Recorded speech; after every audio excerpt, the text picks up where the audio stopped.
Girmay who's going, Biniam Girmay with a force on the pedals, right behind him is Mathieu van der Poel, who's trying to come around as they come to the line. Biniam Girmay, Mathieu van der Poel, Girmay to the line, Girmay still has it for the moment, has to keep it going, and Bini!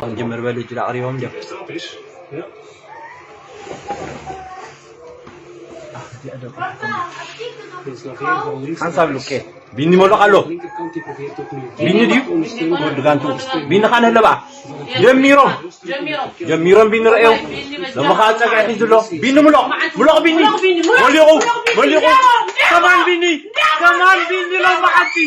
Naaluki. Look na. Bini. Bini. Come on Bini. Bini. Wait. Bini. Bini. Come on, Bini! Come on, Bini! Come on, Bini! Come on, Bini! Come on, Bini! Yeah! Yeah! Yeah! Yeah! Yeah! Yes! Yes! Yes! Yes! Yes! Yes! Yeah! Look it! Yes, Harry! Yes! Yes! Yes! Nice! Nice! Nice, Bini! Oh my God, Bini! Oh my God! Thanks God! Thanks God! Oh! Oh, Bini! Biniam Girmay! Who's going, Biniam Girmay with a force on the pedals, right behind him is Mathieu van der Poel, who's trying to come around as they come to the line. Biniam Girmay, Mathieu van der Poel, Girmay to the line, Girmay still has it for the moment, has to keep it going, and Bini!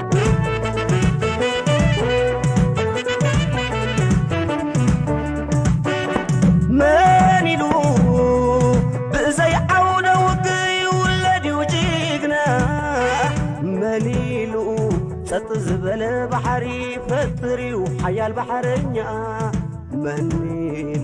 منيلو بزي عودة وقي ولدي وجيقنا منيلو ستزبل بحري فتري وحيا البحرية منيلو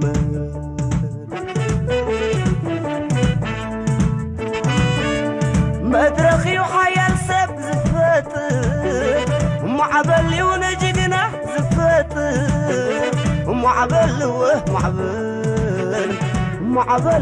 معبل تاريخ زسر نمتاقي زقل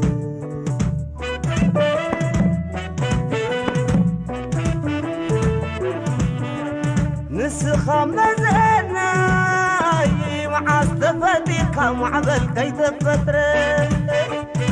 El sol estaba cayendo. El día era caluroso. Cientos de atletas de todo el mundo esperaban en la línea de salida que diera comienzo a la prueba. Empezaron a marchar a los pies del Arco del Triunfo. Para Bikila, el poder participar en un evento de este tipo ya era una victoria personal. El grupo de participantes se fue disolviendo poco a poco. Los favoritos empezaron a distanciarse del pelotón, entre ellos el marroquí Addis, del cual todos esperaban la victoria. Bikila contaba con 28 años, para una prueba en la que como mucho se podía competir hasta los 30. Además, era su primera carrera oficial y la primera vez que competía con profesionales de este nivel. La luz del día desaparecía, la noche caía. De repente, Bikila cambia el ritmo y empieza a destacar.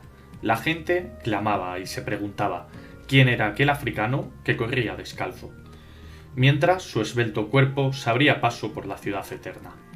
El etíope impone su ritmo implacable. Apenas los mejores pueden seguirle. Muchos competidores abandonan o caen al suelo presas del agotamiento y el calor.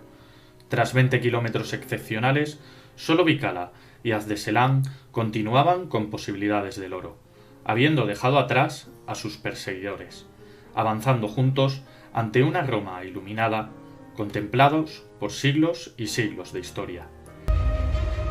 In an expansive field of Ethiopia, on Axum's northern edge,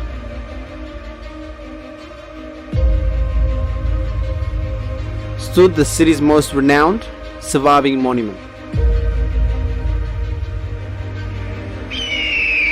Erected between the 3rd and 4th centuries.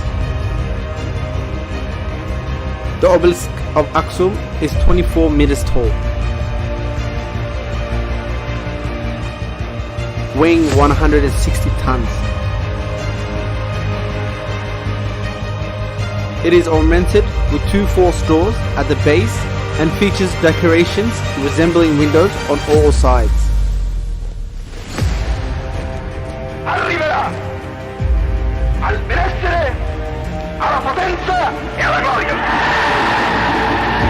Looted by the troops of the fascist Italians during the Italian invasion of Ethiopia, the obelisk of Axum stood in the center of Rome, capital of Italy, for 68 years.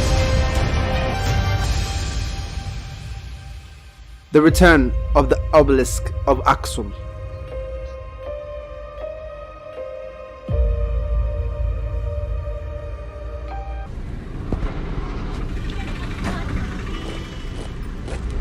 (1935), Rome, Italy.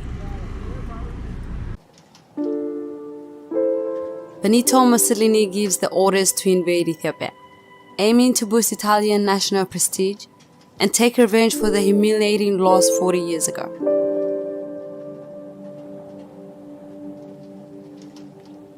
See, this wasn't the first time Italy is attacking Ethiopia. He turns to Ethiopia in part because that has long been an object of Italian imperial ambition. By 1895, the African continent was largely divided between the European powers, except Ethiopia, who remained independent. Italy, which was late to the division, hoped to seize Ethiopia and make it the main part of its colonial possession. That was the beginning of the First Italo-Ethiopia War. The fascist Italians invaded Ethiopia without a declaration of war. But the outcome was one that shook the world. Defeated by the Ethiopian forces, the war ended in disaster for Italy. A loss so embarrassing for Italians, when the news was received in Italy, with heavy protests the government collapsed. So when Italians came back a second time, they were able to occupy Ethiopia for a brief period of time with the use of banned chemical weapons in defiance of the League of Nations. He wanted this campaign to be over quickly, and by the end of the year he said we just simply got to use poison gas on a large scale. We just got to get this war finished swiftly. Chemicals so deadly, even Hitler refused to deploy. During this occupation, the obelisk of Axum was taken by the Italian troops, reportedly on the direct orders of Benito Mussolini. Along with the statue of the Lion of Judah, symbol of then Ethiopian monarchy. The obelisk was taken to Italy, where it was reassembled and erected in front of the Ministry for Italian Africa in central Rome.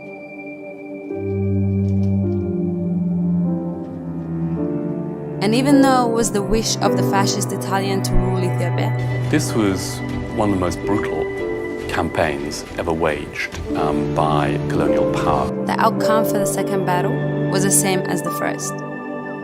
Ethiopia ensured its independence, making it the only African country never to be colonized. A landmark victory for Ethiopia that altered the course of Ethiopian and African history. After Italy's defeat in the Second World War, it was determined under supervision of the United Nations in 1947 that the obelisk and all other loot will return within 18 months. Instead, the obelisk remained for almost another 6 decades. Owning over 60% of the world's art treasure, the obelisk was the latest in a series of heated arguments for return of stolen art. Italians had mixed feelings about returning the obelisk, arguing that the obelisk had become part of the Italian heritage and also better looked after in Rome. In 2002, the Italian argument of the obelisk being safer in Rome was shattered when it was hit by lightning, causing great damage to it, probably attracted by the steel braces added when the monument was transported. Hours after lightning struck the monument, the Italian government officially loudly promised to return it.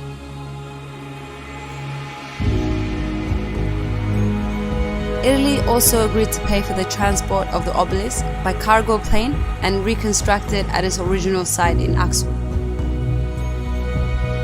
This highly symbolic gesture, born of a common agreement between Italy and Ethiopia, was welcomed by the entire international community.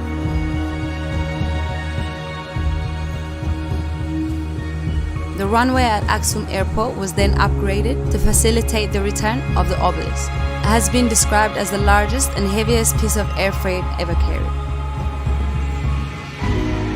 September 2008, Ethiopia inaugurated its Axum obelisk after a 3-year restoration.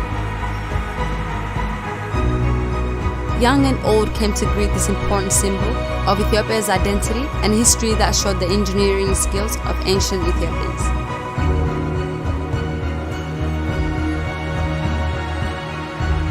Now back home, towering over the smaller obelisks that encircle it, is Axum's key attraction.